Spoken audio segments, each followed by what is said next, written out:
পূর্বাচল 300 ফিটে ঈদের ছুটিকে সামনে রেখে যৌথ বাহিনী যে যৌথ অভিযান চালু করেছে এবং সেনাবাহিনী এবং পুলিশ যৌথভাবে পূর্বাচল 300 ফিটে তার নিরাপত্তা জোরদারের জন্য একটি অস্থায়ী চেকপোস্ট বসিয়েছেন।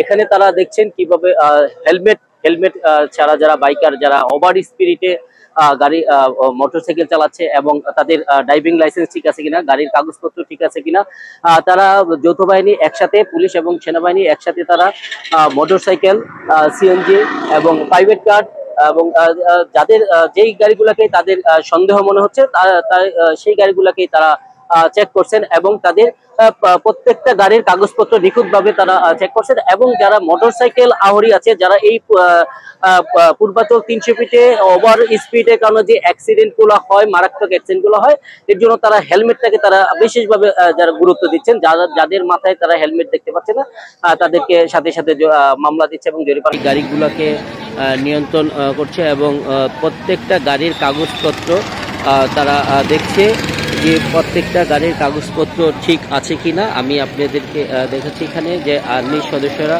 প্রত্যেকটা মোটরসাইকেল থামিয়ে তাদের কাগজপত্র চেক করছে এবং প্রত্যেকটা ব্যক্তিকে তারা দেখাচ্ছি যে প্রত্যেকটা গাড়ি যাদের কাগজপত্র ঠিক আছে, যাদের হেলমেট ঠিক আছে, তাদেরকে আবার সসম্মানে তাদেরকে ছেড়ে দেওয়া হচ্ছে।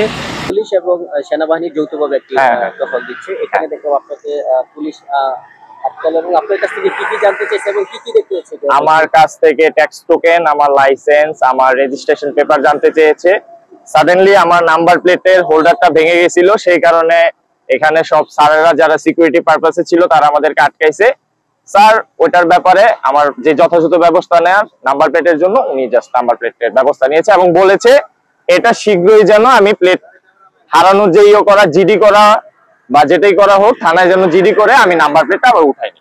আচ্ছা, এই যে পুলিশ এবং সেনাবাহিনী যৌথভাবে তারা এই টহল পরিচালনা করছে, এটা কি আপনি কি আমি অ্যাজ এ এডুকেটেড পারসন হিসেবে আমি এই সিকিউরিটির যে কাজটা বা এই যে অভিযানটা, এটাকে আমি সব সময় সাধুবাদ জানাই এবং আমি বলবো এটা যেন সপ্তাহে অন্তত 3 থেকে 4 বার 5 বার চলমান থাকে। কজ এরকম একটা এক্সপ্রেসওয়েতে আমরা রেগুলারই দেখি যখন আসি খুব অ্যাক্সিডেন্ট হয়, বিভিন্ন এলাকা থেকে মানুষজন আসে বাইক নিয়ে খুবই টানাটানি করে। তা আমরা সবসময় বলবো যেন মোটামুটি এরকম একটা সিকিউরিটি সপ্তাহে 3 দিন 4 দিন। এটাকে আমি অবশ্যই খুব ভালো বিষয় দেখছি যে দেশের আইন শৃঙ্খলা পরিস্থিতির জন্য, দেশের বর্তমান গভর্নমেন্টকে সহযোগিতা করার জন্য তারা যেভাবে কাজ করতেছে, এটার জন্য আমি অবশ্যই বাংলাদেশের জনগণের পক্ষ থেকে সেনাবাহিনীকে এবং বর্তমান সরকারকে সাধুবাদ জানাই। আর গাড়ির কাগজপত্র ঠিক করতেছে, এটা অবশ্যই খুবই দরকার, কারণ গাড়ির কাগজপত্র উইদাউট পেপারস রাস্তাঘাটে লোকজন যেভাবে গাড়ি চালায় এবং বিভিন্ন অপকর্মের সাথে লিপ্ত হয়, বিভিন্ন চোরাচালান, মাদক কারবার করে, সেটার জন্য ওনারা ঠিক করতেছে। এই জন্য আমি আমার পক্ষ থেকে তাদেরকে ব্যক্তিগত গাড়ি আমার আটকানো হয়েছে কারণ আমার হেলমেট ছিল না, আর ওনারা আমার গাড়ির পেপার চেক করছে, পেপার সবকিছু ঠিকঠাক ছিল, গাড়িতে এক্সট্রা কোনো পাস লাগানো কিনা ওটা চেক করছে, সবকিছু ঠিকঠাক ছিল, এজন্য আমাকে ছেড়ে দিয়েছে। আমরা রূপগঞ্জ থানার প্রতিনিধি আর সাথে বাংলাদেশ সেনাবাহিনীর একটা টিম যৌথ অভিযান পরিচালনা করতেছি 300 ফিট এলাকায়।